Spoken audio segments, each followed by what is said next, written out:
Assalamualaikum warahmatullahi wabarakatuh. Sebelumnya perkenalkan, saya Hilya Ikila Nugraha dari kelas 10 IPA 1 nomor absen 15. Di sini saya ingin menjelaskan bagaimana perjuangan Nabi Muhammad SAW saat berdakwah di Mekah serta Madinah. Dakwah Nabi Muhammad SAW di Mekah. Nah, bagaimana awal kerasulan Nabi Muhammad SAW itu? Jadi saat itu Nabi Muhammad SAW memang sering berhalwat ke Gua Hiro karena merasa tidak nyaman dengan kebiasaan buruk masyarakat Mekah yang sering berjudi, bermabuk-mabukan, dan lain sebagainya. Dan pada malam hari tanggal 17 Ramadan, saat itu datanglah malaikat Jibril dengan wahyu pertama, yaitu Quran Surat Al-Alaq ayat 1-5. Nah, dengan wahyu pertama itulah Nabi Muhammad SAW diangkat sebagai Rasul. Lalu bagaimana dengan ajaran pokok Nabi Muhammad SAW sama berdakwah di Mekah?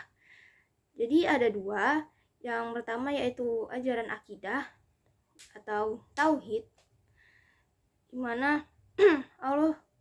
mana Rasulullah SAW mengajarkan bahwa Allah yang patut disembah karena Allah Maha Pencipta, Allah yang menciptakan alam semesta beserta isinya. Allah Maha Kuasa dan Maha Mengetahui. Nah, lalu dengan ajaran tauhid ini juga para sahabat dapat tetap berpegang teguh pada agama meskipun mendapatkan siksaan yang sangat keji dari kaum Quraisy. Lalu yang kedua ada ajaran akhlak mulia, di mana seperti kita ketahui sebelum Nabi Muhammad SAW menjadi Rasul, beliau sudah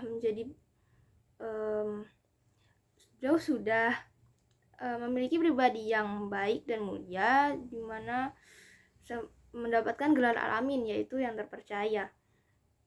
Nabi Muhammad SAW juga senang membantu sesama, berani dalam membela kebenaran, serta teguh pendirian. Nah, oleh karena itulah masyarakat juga tidak ragu untuk memeluk agama Islam. Nah, lalu bagaimana dengan strategi Nabi Muhammad SAW dalam berdakwah di Mekah? Nah, ada dua tahapan. Yang pertama yaitu dakwah secara diam-diam yang dilakukan oleh Rasulullah selama 3 tahun. Pada tahapan dakwah ini, Rasulullah lebih memfokuskan dakwahnya pada keluarga, sanak saudara, dan para sahabat.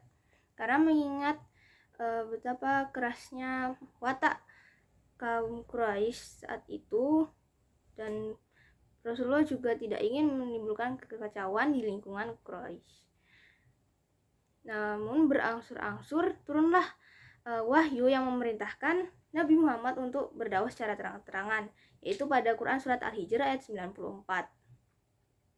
Nah, sejak saat itu Nabi Muhammad SAW kemudian berdakwah secara terang-terangan. Nah, pada dakwah tahap kedua ini, Rasulullah mendapatkan penolakan sekaligus ejekan, cemoohan, hinaan dari kaum Quraisy. Bahkan puncaknya saat itu kaum Quraisy juga melakukan pemboikotan kepada Rasulullah beserta kaumnya dari berbagai aspek ekonomi dan politik di Mekah. Lalu yang kedua, dakwah Nabi Muhammad SAW di Madinah. Nah, bagaimana sih awal hijrahnya Nabi Muhammad SAW ke Madinah? Jadi ada beberapa faktor. Yang pertama, pada tahun 621 Masehi, datanglah 13 orang muda dari Madinah yang berikrar memeluk agama Islam.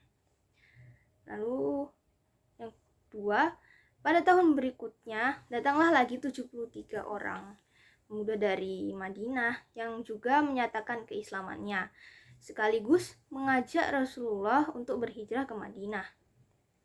Lalu faktor yang ketiga, di mana juga saat itu kaum muslimin di Mekah itu diboikot oleh kaum Quraisy.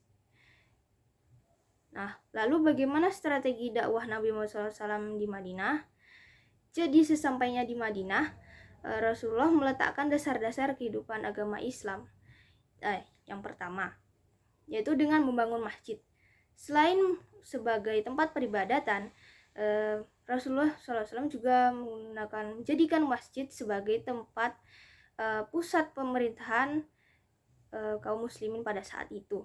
Lalu yang kedua, Rasulullah juga membangun ukhuwah Islamiyah, di mana saat itu Rasulullah mempersaudarakan kaum muhajirin, yaitu kaum dari Mekah yang berhijrah ke Madinah, dengan kaum Ansor, yaitu kaum asli Madinah. Lalu yang ketiga, Rasulullah SAW juga melakukan perjanjian dengan kaum non-muslimin, di mana saat itu juga dihasilkan Piagam Madinah. Namun kaum kafir Quraisy tentunya juga tidak berhenti untuk melakukan ancaman dan gangguan, dan justru tambah khawatir melihat dengan terbentuknya negara Madinah itu Islam semakin kuat, sehingga pada saat itu juga terjadi beberapa peperangan. Di antaranya ada 5, di antaranya perang Badar, perang Uhud, perang Handaq, perang Hunain, dan yang terakhir perang Tabuk. Kiranya cukup sekian yang dapat saya sampaikan, kurang lebihnya mohon maaf. Sekian, terima kasih. Wassalamualaikum warahmatullahi wabarakatuh.